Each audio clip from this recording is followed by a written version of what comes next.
예능에서 손도 안 댔는데 사람이 막 나가 떨어지는 장풍이나 운기방사 같은 장면들 혹시 기억하시나요? 와, 기억나죠. 보면서도 에이 저거 짜고 치는 거겠지 아니면 그냥 심리적인 걸 거야 하면서 반신반의했던 경험 아마 여러분도 다들 있으실 겁니다. 네, 많았죠. 오늘 저희가 파헤쳐볼 이야기가 바로 이 기에 대한 건데요. 과연 눈에 보이지 않는 이 힘을 그냥 믿음의 영역에만 둬야 할까요? 아니면 과학의 영역으로 가져올 수 있을까요? 저희가 받은 자료가 아주 흥미롭습니다. 오래된 방송 영상부터 시작해서요. 아주 엄격하게 통제된 동물 실험 논문, 그리고 국제 학술 대회 공식 자료까지. 이 점들을 한번 다 연결해서 실체를 추적해 보겠습니다. 네, 오늘의 목표는 아주 명확합니다. 한국의 기치료가 어떻게 사회적인 논란거리에서 과학적인 검증의 대상으로 넘어왔는지, 네네. 그리고 그 과정에서 어떤 결정적인 증거가 나타났는지를 한번 파헤쳐보는 겁니다. 아, 결정적 증거. 특히 공주대학교 이용근 교수의 논문 한 편이 이 모든 논란에 어떻게 종지부를 찍었는지, 그리고 더 나아가서 인도의 전통의학, 아유르베다와 만나서 어떻게 세계 무대로 나아가는지, 와, 이게 세계 무대까지 가는군요. 네, 그 전체 여정을 여러분과 함께 깊이 있게 들여다볼 텐데요. 어쩌면 이 이야기가 한국 관광산업의 미래를 바꿀 열쇠를 쥐고 있을지도 모릅니다. 좋습니다. 그럼 먼저 이 논란의 시작점, 그러니까 과거 방송 시절로 한번 돌아가 보죠. 그때 기공사들이 나와서 여러 가지 시연을 보여주곤 했잖아요. 맞아요. 제가 기억나는 건 체열 진단기. 그걸 써서 기를 받은 사람 손바닥 온도가 확 올라가는 걸 보여주곤 했죠. 네, 맞습니다. 아리랑 TV에서는 적외선 영상 시스템으로 기 치료 후에 신체 온도가 한 0.1도에서 많게는 1도까지 올라가는 걸 보여줬어요. 1도나요? 네, 근데 이건 사실 스포츠 마사지를 받았을 때랑 비슷한 효과였죠. 아, 그렇군요. 그런데 SBS 스타킹에서는 한 걸음 더 나아간 실험을 했습니다. 눈에 보이지 않는 기가 우리 몸 내부, 그러니까 혈액에 어떤 영향을 미치는지 직접 보여주려고 한 거거든요. 아, 혈액의 변화. 체온 변화는 사실 뭐 마사지만 받아도 생길 수 있으니까요. 그렇죠. 결정적 증거라고 보긴 좀 어렵죠. 네, 혈액은 좀 더 객관적인 데이터가 될 수 있겠네요. 바로 그 지점입니다. 기치료 전 혈액을 현미경으로 보니까 비유하자면 꽉 막힌 퇴근길 도로 같았어요. 혈구들이 서로 엉겨붙어서 흐르질 못하는, 한의학에서 말하는. 아, 그 어혈 상태요? 네, 맞습니다. 바로 그 어혈 상태였죠. 영양분하고 산소를 날라야 할 차들이 옴짝달싹 못하는 겁니다. 그런데 기치료를 받고 나니까 이 도로가 뻥 뚫린 것처럼 혈구들이 각자 제 갈 길을 아주 활기차게 가더라는 거죠. 와, 그때 같이 출연했던 한의학 박사님도 침이나 뜸 같은 물리적인 자극 없이 이런 변화가 일어난 건 정말 놀랍다고 평가를 했습니다. 아니 현미경으로 혈구들이 활발해지는 걸 직접 보여줬는데도 왜 대중의 의심을 쉽게 가시지 않았을까요? 저것도 연출이다 이런 반응이 많았잖아요. 가장 큰 이유는 이게 통제된 과학 실험이 아니었기 때문입니다. 아, 방송 시연이라는 건 플라시보 효과, 그러니까 심리적인 기대감이나 방송이라는 특수한 환경 같은 다른 변수가 끼어들 여지가 너무 많았어요. 그렇겠네요. 그리고 더 근본적인 문제가 있었는데 이런 현상들이 분명히 한국 전통 한의학의 근간인 기혈 원리에 기반하고 있거든요. 그런데 시연자들이 정식 한의사가 아니라는 점 때문에 의료계나 과학계로부터 공인을 받지 못한 거죠. 아, 그게 또 걸림돌이었군요. 네, 결국 정말 기 때문에 이런 변화가 일어난 걸까?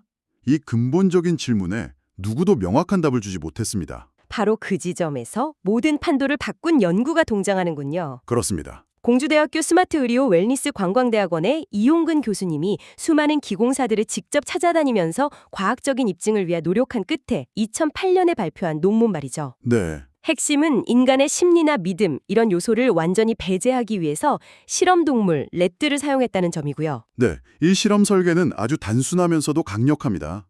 우선 외부 병원균이 전혀 없는 SPF 등급의 깨끗한 실험용 렛들을 준비해요. 네. 그리고 이 모든 렛들에게 치사량의 황색 포도상균을 주사합니다. 이게 항생제 내성이 강하고 감염되면 폐혈증으로 가서 결국 사망에 이르게 하는 아주 고약한 세균입니다. 아, 치사량이요? 네. 그 다음에 이 렛들을 두 그룹으로 나눕니다. 한 그룹, 대조군은 아무 처치도 안 하고요. 다른 그룹, 실험군에게는 기치료를 시행하는 거죠. 치료 방식이 중요할 것 같은데요. 방송에서처럼 직접 손을 대거나 하진 않았을 거고요. 물론입니다. 10년 이상 수련한 기공사가 1m 떨어진 거리에서 매일 30분씩 2주 동안 원격으로 기를 방사했습니다. 1m 밖에서요? 네, 어떤 물리적인 접촉, 소리도, 빛도 없었습니다.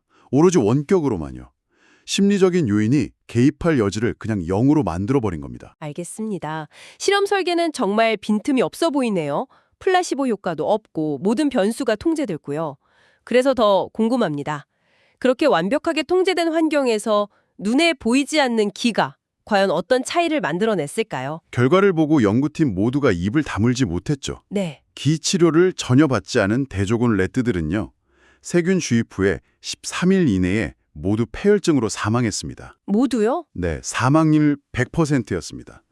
부검해보니 간, 비장 같은 주요 장기에서 주입했던 황색 포도상균이 그대로 검출됐고요. 그렇다면 기 치료를 받은 실험군은요? 단 한 마리도 죽지 않았습니다. 생존율 100%였습니다. 100% 대 0%라니 솔직히 너무 극적인 수치라 오히려 의심이 들 정도인데요. 그렇죠. 과학계에서는 이런 이례적인 결과를 어떻게 받아들였나요? 실험 설계에 우리가 모르는 허점이 있었던 거 아니냐, 이런 비판은 없었습니까? 단 한 번의 실험으로 모든 걸 증명했다고 보긴 어렵잖아요. 물론 그런 비판적인 검토는 모든 과학 연구의 필수 과정입니다. 이 논문 역시 아주 엄격한 동료 심사, 그러니까 피어 리뷰를 거쳐서 학술지에 게재됐고요. 아, 심사는 다 거쳤군요. 네, 그런데 실험 설계가 워낙 명료하고 결과의 대비가 너무나 극명했기 때문에 반박이 어려웠던 거죠. 만약 우리가 모르는 다른 환경 요인이 있었다면 같은 공간에 있던 대조군 래트들도 일부는 살아남았어야 합니다. 아, 그러네요. 하지만 결과는 100%와 0%, 중간이 없었죠. 살아남을 레트들의 몸 상태는 어땠는지 궁금하네요. 그냥 겨우 살아남은 건지 아니면 건강을 회복한 건지요. 맞습니다. 잠깐만요. 박테리아가 그냥 사라졌다고요? 네, 완전히 사라진 거죠. 이건 단순히 면역 체계가 강해졌다는 수준을 넘어서는 것 아닌가요? 현대 의학에서 항생제 없이 폐혈증 유발균을 체내에서 완벽하게 제거하는 사례가 있긴 한가요? 바로 그 점이 이 연구의 핵심입니다. 기치료가 단순히 증상을 좀 완화시키거나 생명을 연장한 게 아니라는 거죠. 네. 레트 자체의 면역 체계를 극단적으로 활성화시켜서 몸이 스스로 대식세포 같은 면역세포를 동원해 침입한 세균을 먹어치우고 완벽하게 제거하도록 만들었다는 강력한 증거입니다. 와, 외부 약물이 아니라 내재된 생명 시스템을 깨워서 스스로 치료하게 했다. 바로 그겁니다. 혈액 검사에서도 뭔가 특이한 점이 발견됐다고 들었습니다. 네, 혈액 검사에서 아주 기묘한 단서가 발견됐습니다. 보통 간이 손상되거나 스트레스를 받으면 여러 간 수치들이 같이 오르거든요. 네, GPT, GOT 같은 것들이요. 맞습니다. 그런데 이 레트들은 달랐어요. 대부분의 수치는 정상이거나 오히려 좋아졌는데 ALP라는 특정 효소 하나만 정상치의 500까지 폭증한 겁니다. 하나만요? 네. 이건 마치 정밀한 타겟팅으로 몸의 특정 화학 반응만 골라서 증폭시킨 것과 같아요.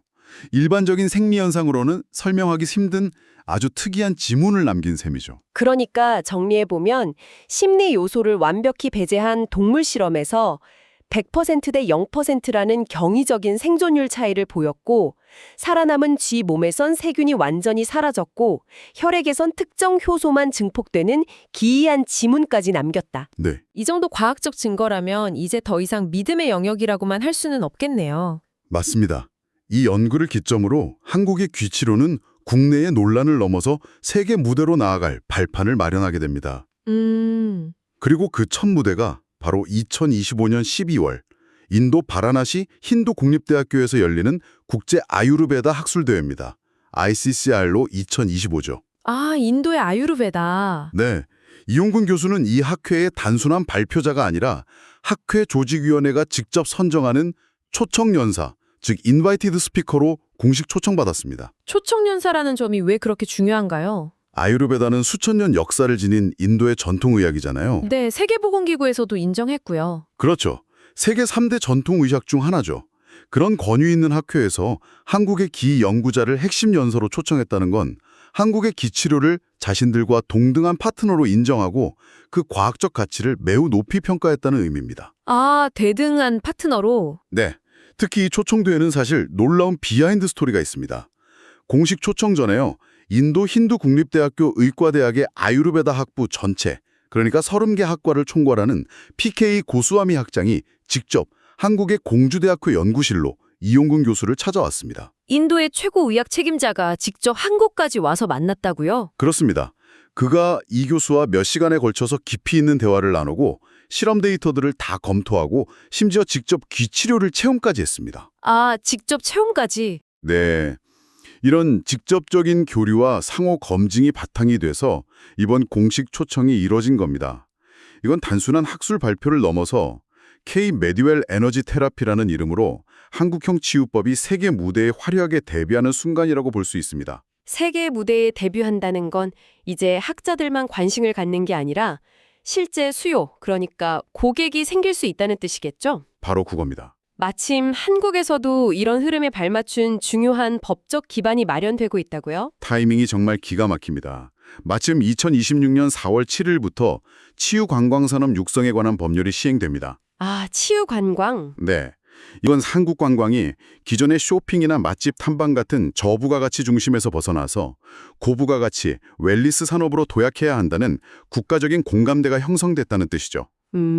바로 이 K-메디웰 에너지 테라피가 이 법률의 구체적인 실행 방안이 될 수 있는 가장 강력한 콘텐츠 중 하나라고 봅니다. 구체적으로 어떤 가능성을 볼 수 있을까요? 법이 생긴다고 저절로 관광객이 찾아오는 건 아닐 텐데요. 한번 생각해 보세요. 폐혈증에 감염된 쥐의 생존율 100%. 이 하나의 과학적 사실만으로도 엄청난 스토리텔링이 가능합니다. 아, 단순히 경치 좋은 곳에서 쉬고 명상하는 수준의 웰니스가 아니라 항생제 없이 치명적인 세균을 이겨낸 과학적으로 검증된 치유 프로그램을 경험하러 한국에 간다. 와, 이건 정말 독보적인데요. 네, 이것이야말로 다른 나라가 절대 흉내낼 수 없는 독보적인 고부가가치 관광 상품의 핵심입니다. 마치 K-팝이 음악 산업의 판도를 바꾼 것처럼 이 K-테라피가 웰니스 산업의 게임 체인저가 될 수 있다는 그런 상상이네요. 정확합니다. 드라마 속에 나오는 악마를 물리치는 K-팝 데몬 헌터스의 치유 능력이 현실에서는 한국의 새로운 문화 수출품이자 관광 상품이 될 수도 있겠군요. 네. 전 세계의 난치병 환자나 건강에 관심이 많은 부유층을 한국으로 불러들일 수 있는 아주 강력한 무기가 될 수 있는 거죠. 그런데 이 모든 것의 근간에는 아직 풀리지 않은 질문이 남습니다. 1m 밖에서 대체 무슨 일이 일어나는 걸까요? 바로 그 지점에서 연구팀은 현대 물리학의 가장 최첨단 영역이죠. 양자 물리학에 주목하고 있습니다. 양자 물리학이요? 네. 물론 아직은 가설 단계지만 이 원격 현상을 설명하기 위해서 양자 얽힘이나 거시적 양자 터널링 같은 개념을 탐색하고 있습니다. 마침 2022년 노벨 물리학상이 바로 이 양자 얽힘 현상을 실험으로 증명한 과학자들에게 돌아갔죠. 아, 그 양자 얽힘이라면 멀리 떨어진 두 입자가 보이지 않는 끈으로 연결된 것처럼 즉각적으로 서로에게 영향을 주는 그 현상 말씀이시죠? 맞습니다. 치료사의 의도와 환자의 생체 시스템 사이에 이런 보이지 않는 얽힘이 일어나서 정보가 시공간을 넘어 즉각적으로 교환될 수 있다는 가설입니다.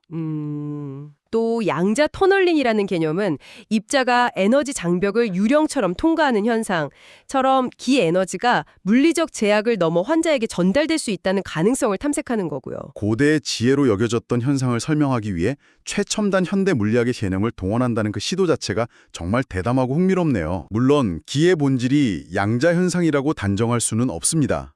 아직은 미지의 영역이죠.